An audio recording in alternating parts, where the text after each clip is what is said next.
বারিশের জন্য কাজটা মানে কি বলবো, সকাল থেকে অনেক বারিশ হচ্ছিল, তাই তো কাজ দেখুন কিভাবে দূরত্ব আগাচ্ছে। সব গেট গেলা বসিয়েছি, জামাই এখন কাঠটা কাটছে।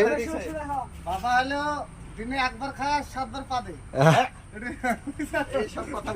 এইসব কথা বলা হয়। সুন্দরা কই? হ্যাঁ শ্বশুর,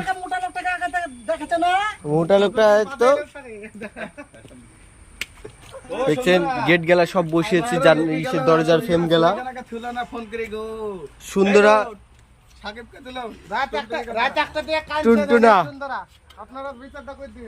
রাত্রে বিয়ে করার জন্য কাঁদছে, সামনে মাসের 1 তারিখে বিয়ে, তাও কাজ করছে। যদি এই ভিডিওটা ওর শ্বশুরটা দেখে তাহলে কি ভাববে, জামাইয়ের সাথে বিয়েটা দিবে বলুন। তুমি তো আমার মালের নাম বলে ফোন করছো, আবার আমাকে বলছো আগে লিচে তরকারি তেল দাও।